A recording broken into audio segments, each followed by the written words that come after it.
yung kasama mo yung mga pinsan mo. Kasi mo sila, alay mo sila. Yes. Ay, yung gano'n. Yung parang, It's your oo.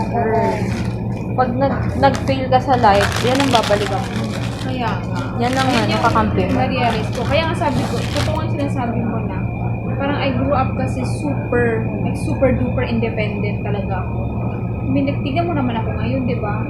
Parang mag-isa ako sa condo, tapos parang I pay my bills, parang nag-work ako, umuwi lang ako, nagbabakasyon lang, for parang 2 weeks, ganun, at babalik na naman ako. Kasi ako lahat nag-iisip, parang ako yung breadwinner, ako lahat nag-iisip ng sarili ko, ng goal ko. Napaka-independent mo, which is at times, sad. Oo, kasi Sad siya talaga. Ang hirap niya, hindi parang it's not for all people. Hindi ka humingi ng tulong lagi. Oo, parang it's not for all people na maging independent, ganun. Kasi nga, alam mo ba yung ngayon nga, kasi dati, kung tatanungin mo yung parang younger self ko, sasabihin ko na, hindi, proud ako na independent ako, na ako nag-buy yung bills ko, parang ako lahat, parang I rule It's my your life. ego. Ganyan, I rule my life, parang proud ako sa sarili ko. Pero ngayon, parang naiinggit na ako kapag may mga kaibigan ako na magsasabi na, kadate ko yung nanay ko.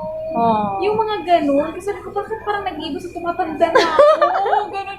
Tumatanda na ako. Kasi parang nasa pa-retirement. Hindi. Nag-iba nga talaga yung values mo. Tsaka yung perspectives mo.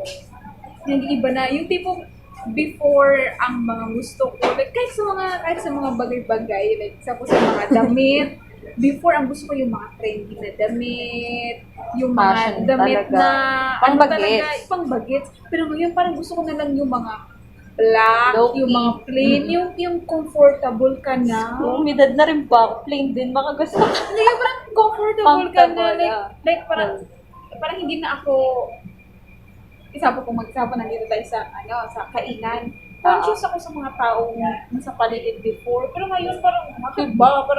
Same. Kumakain din naman ako dito. Pambayad din naman ako dito. Ganon. So, sabi ko talaga, maganda yung parang it's the beauty of life. Pero dapat, in the process, hindi ka ma-lost. Kasi mahirap yung pagdaanan mo yung ganito, tapos in the end, malulost ka lang na anong parang anong goal, parang wala kang goal in life.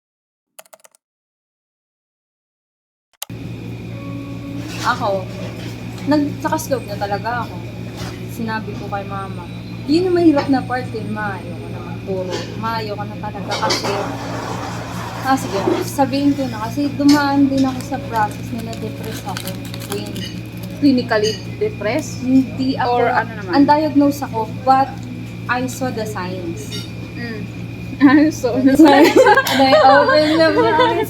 Tapos sabi ko kay mama, kasi nung, like matagal yun? Matagal na parang sasad ka? oo, ang definition ng depression is at 2 weeks or more than weeks or months na sad ka.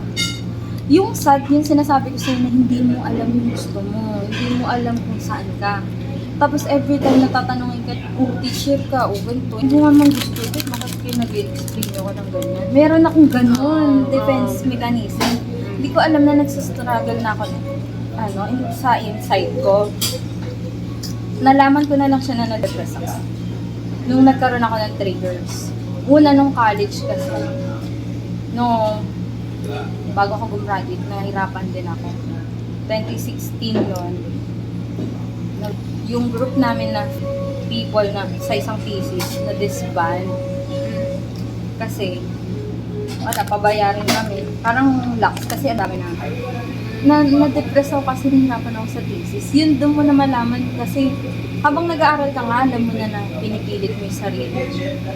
Mahirap yun eh.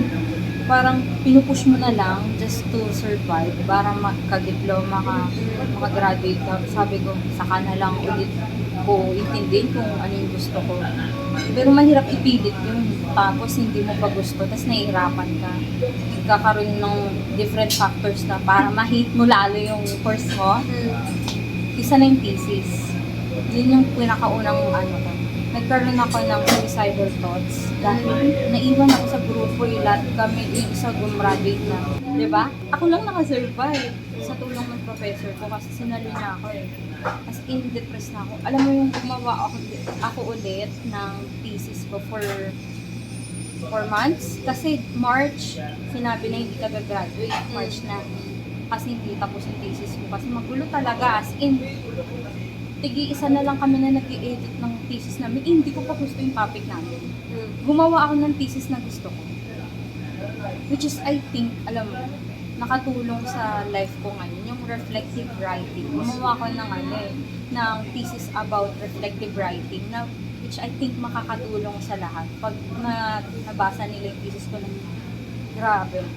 Ang gulo na ng buhay ko na nagsala-salabat na yung may issue pa ako sa registrar. Oo. Grabe no. Kasi mayroon ako first year, second year, third year, fourth year. Ganun sa fourth year.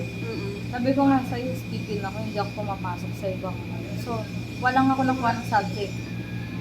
So, nang hindi ako mindful.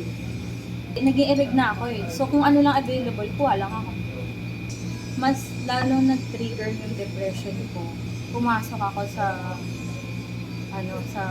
trabaho ko, sa actual work ko kasi nag-late ako 3 hours. Hindi ako bumabangon. Sa school, kahit hindi ko gusto, sabi ko, nakakapasok ako on time. This is worse, sabi ko. Hindi ako gumigising ng maaga. Bayad ako. Na-late ka ng 3 hours, hindi naman babayaran ka. Sabi ko, di kaltas nila. Sabi ko, na talaga, ayoko na, sabi ng loob ko, ayoko na, pinipilit mo pa yung mga bagay na ayaw mo.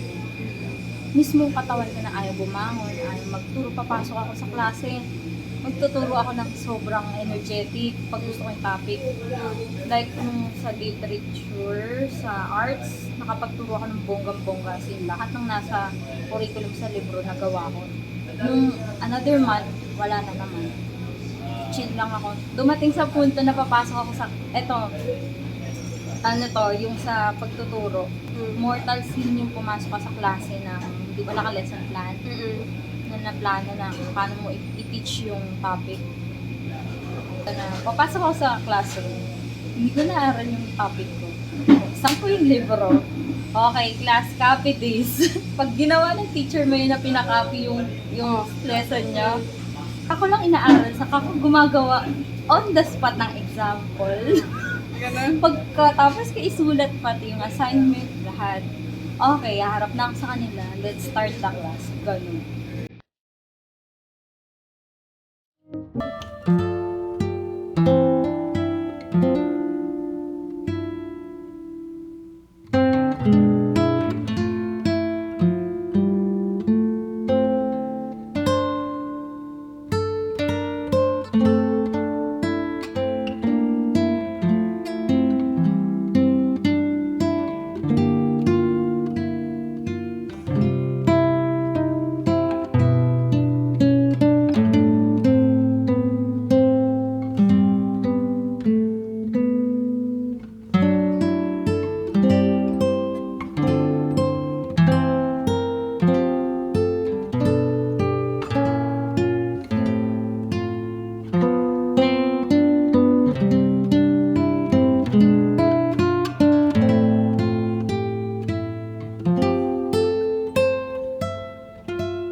Excited na ba kayo? Babarayin ko.